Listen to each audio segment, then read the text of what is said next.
Olá amigos da Leandro Stormer, eu sou Thiago Bizzi, esse é o Farol LS, referente ao pregão do dia 2 de setembro de 2015.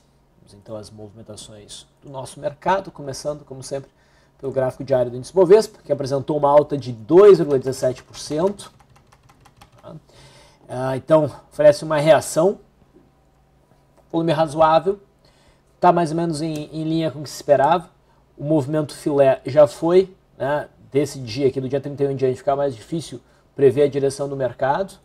O fato de ter fechado abaixo da retração de 0,382 abria espaço então para uma continuação do movimento de queda para buscar essa zona de suporte, mas na minha percepção, entendendo que esse movimento de queda não deveria durar muito, o mercado logo deveria oferecer algum repique para desenvolver algum tipo de contração. Tá? A gente teve uma alta hoje, o mercado não foi até o suporte, mas está dentro do que se espera para um movimento de contração. Daqui para frente as coisas só vão ficar mais claras, né? Depois de algum tempo de congestão, o mercado batendo um suporte aqui embaixo, rompendo a resistência aqui em cima. Tá? Para quem acreditou no movimento de queda e vendeu e continua vendido, vai ajustando o stop para cima de cada nova massa. Boas chances de ser estopado amanhã. Eu mencionei ontem que, considerando o gráfico do futuro, né, o ideal para acreditar, para tentar não mantendo posição pelo gráfico diário, né? Não tendo essa posição já, para tentar se aproveitar de um movimento de queda, a gente deveria ficar de olho no rompimento intraday da congestão do pregão de ontem, né, que nos ofereceu suporte em 45.750 e resistência principal ali por volta dos 46.390, 46.400 pontos. O mercado abriu próximo da resistência, caiu numa barra elefante, testou o suporte, mas não acionou ela, nem rompeu essa resistência. A gente tem uma reação importante no candle seguinte, dá uma ideia de two-bar reversal, mas não é claramente o cenário que eu gosto, que seria um Twin Towers, né, onde essa barra branca, não necessariamente Twin Towers, mas simplesmente o fato da barra branca conseguir fechar acima do corpo da barra preta. A gente não teve isso. Então o movimento de compra aqui era mais, não era tão claro, próximo da resistência. Eu não vi entradas seguras no índice, né, na verdade ao longo de todo o pregão. Tá? Quando o índice fez essa correção, veio testar a média móvel de 21 períodos, e acionou mostrou aqui um candle de retomada de força compradora, tá? A gente tinha tido a possibilidade de um rompimento falso, o mercado veio acima desse patamar e veio bem abaixo, o volume não foi muito alto, então eu não consegui identificar nenhum ponto de entrada muito claro. Mas, daqui em diante, o mercado praticamente só subiu. Tá? Minha expectativa para o pregão de amanhã, eu particularmente acho que o mercado deve subir, mas esse cenário só fica mais consolidado se no intraday ele tiver um rompimento dessa fronteira de gap em 47.300. Daí a gente pode esperar o mercado vindo testar normalmente aqui os 48.700, 48.600. Tá? Então, nesse momento, onde o cenário não fica tão direcional pelo gráfico diário, eu prefiro manter aproveitamento na base de day trade. O mercado americano também reagiu hoje. A gente está olhando aí o gráfico do Dow Jones, uma alta de 1,82%. Esse candle não indica compra, né, não indica manutenção do movimento de queda. Enfim, esse cenário de contração fica difícil de dizer a curto prazo para onde o mercado vai. Mas, de maneira geral, a minha expectativa é a mesma em relação ao mercado brasileiro. Esse fundo formado aqui não deve ser rompido no curto e no médio prazo. O mercado deve insistir mais no movimento de alta, porque ainda está bastante distante da média móvel de 20 períodos. Então, se não for para subir, deve desenvolver um movimento de contração, que é o que a gente está vendo até o momento. Tá? S&P 500 futuro, mais ou menos a mesma coisa, mostrou uma alta hoje. Isso aqui já seria o pré-mercado de amanhã, que segue com pressão compradora. Inclusive, tendo rompido uma boa resistência aqui, pessoal, olha no intraday. Tá? A gente rompeu essa resistência, agora há uma grande facilidade para os preços evoluírem até esse topo intermediário em 1983. Isso, para mim, reforça ainda mais a expectativa de alta para o pregão de amanhã. Em relação ao dólar, o que se esperava era alta. E a gente segue tendo alta no dólar. E altas fortes. Hoje o dólar sobe mais 1,61%, deve ser a cotação mais alta em 13 anos. Sei lá, pelo menos em 10 anos deve ser. E a gente mira mais alto ainda, como eu já mencionei para vocês, no alvo aqui do Márcio Bandeira, da sessão alternada em 3.923. Tá? O dólar está sobrecomprado, mas está com jeito que vai prosseguir nesse movimento de alta. Tá? No intraday, WDOV15, ontem no finalzinho do pregão a gente teve um rompimento, né, operável, do ponto de vista clássico de análise técnica, rompimento de uma resistência. Se a gente tivesse tido mais pregão pela frente, provavelmente a gente teria tido um movimento como o que a gente teve hoje, né, o prosseguimento aí do movimento de alta. Mas hoje o mercado abriu em alta, corrigiu, testou a linha d'água. Nesse caso, alguém mais agressivo poderia buscar a entrada pela superação da máxima, desses candles aqui testando a linha d'água. Né? O stop provavelmente seria bem barato. Mas o trade mais usual que nós tivemos foi o rompimento do primeiro movimento aqui no candle das 11h15. Né? Pelo método Leandro, a operação fluiu. Acredito ter alcançado ganho, eu não acompanhei de perto. Pelo meu modelo, sofri stop pela média móvel de 9. E aqui o papel ofereceu a reentrada. Tá? Fui estopado, o candle que me estopou já dá um novo sinal de retomada, num ponto inclusive de suporte, né, por conta da resistência aqui, da congestãozinha, da primeiro movimento foi rompido, dava para retomar a posição, isso está dentro das regras. Tá? Agora, esse rompimento aqui no dólar não era dos mais bonitos, né, porque percebe que o mercado já fez um bom movimento de alta, então um movimento de pullback era esperado, um teste desse patamar. O azar foi que nesse teste houve um rompimento da linha da média móvel de 9, né, mas dava para fazer a reentrada. Expectativa para amanhã é de manutenção do movimento de alta no dólar. Tá? O juro, pessoal, me surpreendeu. Errei aqui no juro. Acreditava que o juro provavelmente seguraria nessa região, não está segurando. A gente teve um novo dia de alta, rompendo agora a faixa dos 14.580. E caramba, onde é que o juro pode parar? A próxima resistência que a gente tem é a resistência que vem lá em 19, é muito distante. Tá? Muito distante. Tem algumas projeções aqui no meio, a minha próxima projeção seria 15,42, mas eu confesso que agora eu teria que estudar como é que eu fiz essa projeção. As projeções aqui são antigas, não sei nem quais são os traçados, se é pivô, extensão alternada, etc. Então não vou levar muito em consideração. O importante ter dos juros é que ele está em alta e com esse rompimento, por mais que ele recue no curto prazo, a expectativa é de manutenção do movimento de alta. E o que antes era resistência aqui em 14.360, agora deve funcionar como suporte.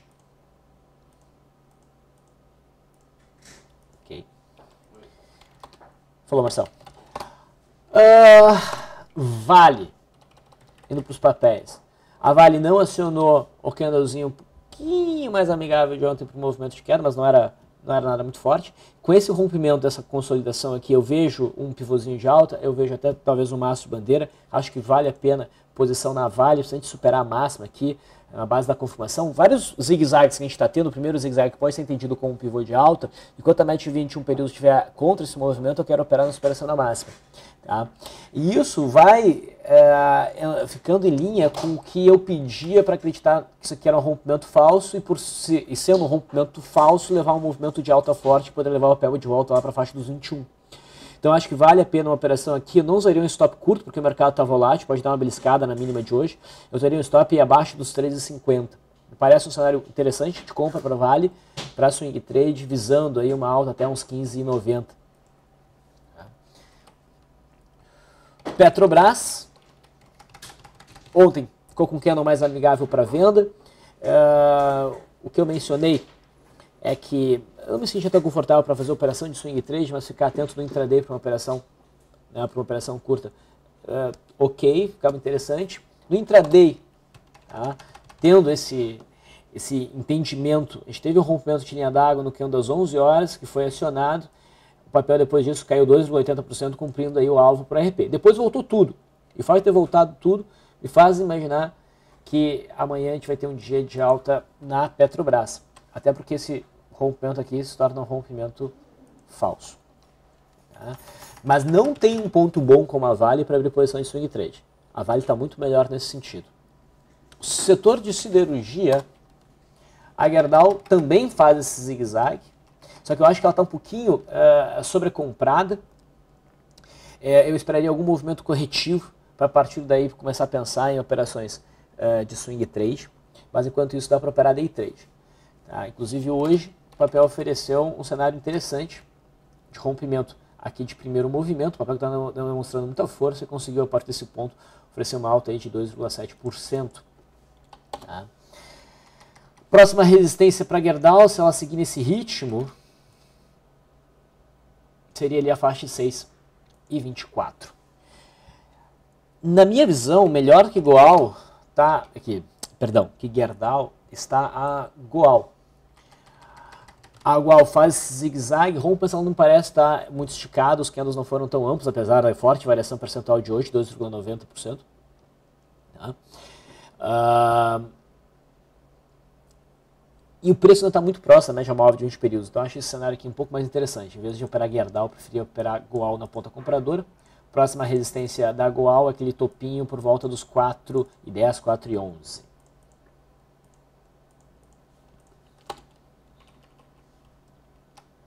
Tendo feito uma barra elefante no início do dia. O acionamento demorou um pouquinho, ficou um pouco complicado, mas foi embora. CSNA não tem um cenário de zigue-zague, claro, é um movimento mais contínuo, então menos interessante do ponto de vista, volume diminuindo. E tem essa resistência aqui dos 3,80 que pode dar uma seguradinha no papel. O intraday também não se comportou muito bem. O setor cirurgia no intraday, a Gerdau foi o que gerou um sinal legal. Os em Minas abre no gap, fecha com força compradora.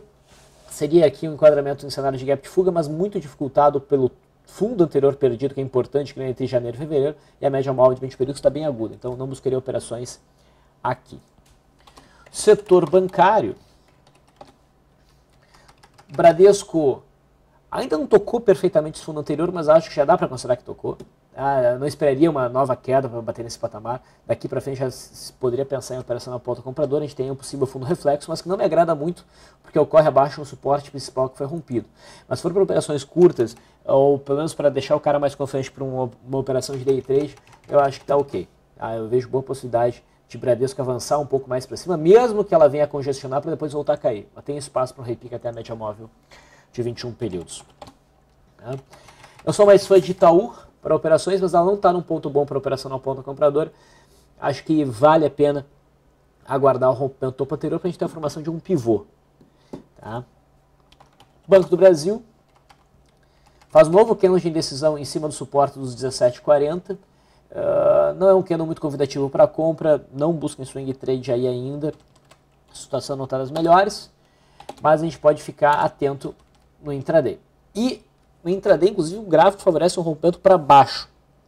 Tá? Se o mercado amanhã abrir em queda, provavelmente o setor bancário, o papel que vai oferecer uma boa oportunidade vai ser Banco do Brasil. Provavelmente. Outros papéis que chamam a atenção.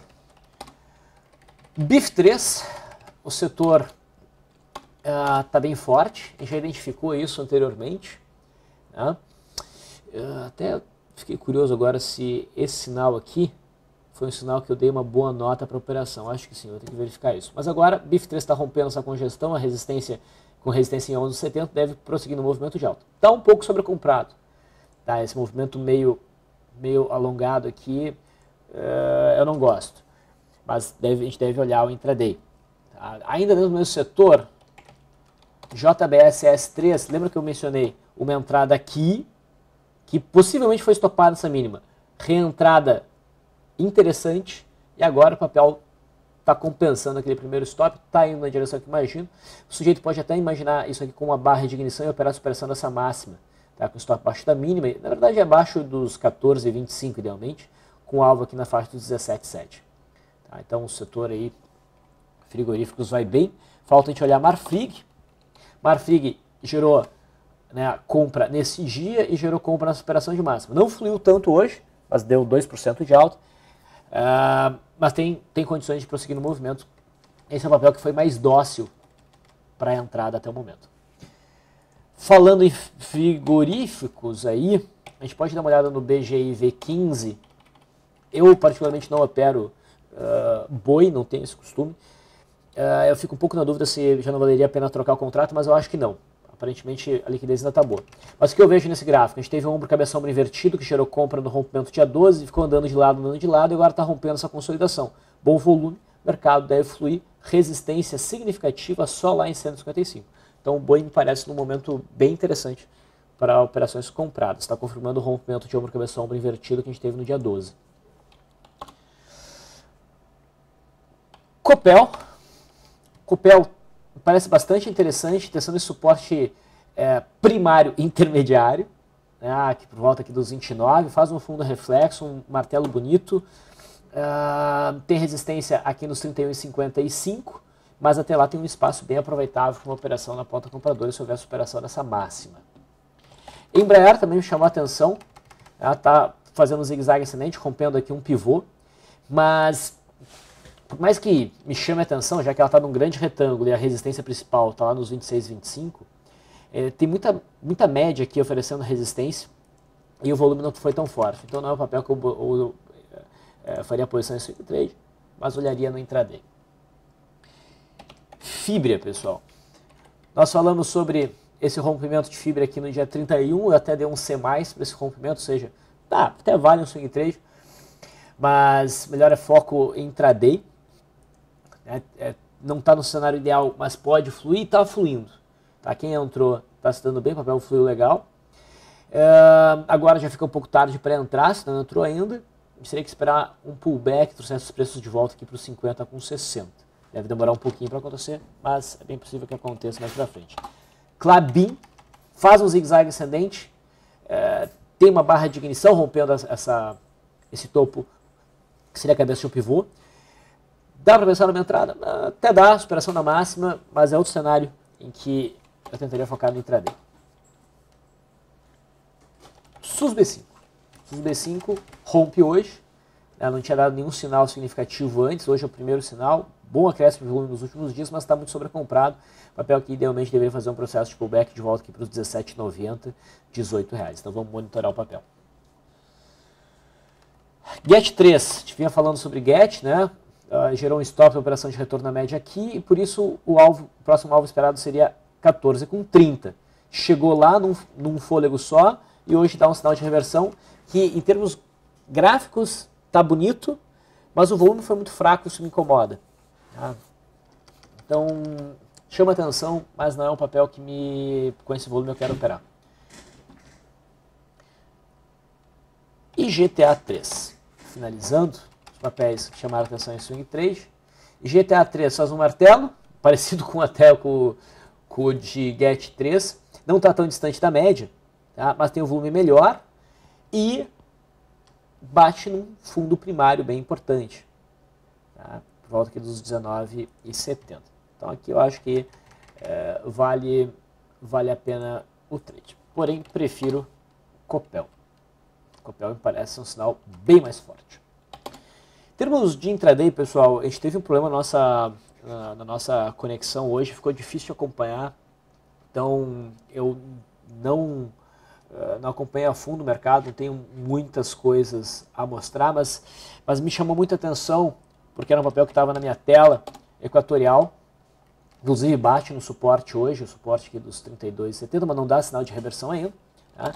A gente teve um cenário bem bonito de barra elefante, que também é um Twin Towers. Barra forte para um lado, contra o viés do mercado, olha todas as médias aqui sendo obstáculo, segunda barra muito forte, engolfando a barra anterior, perdeu a mínima, a gente teve um belo movimento de queda. Então isso aqui é um exemplo muito bonito, né, de Twin Towers. Acho que é só esse papel que eu realmente queria mostrar o cenário. Pessoal, vou ficando por aqui, agradeço a audiência de vocês, até amanhã.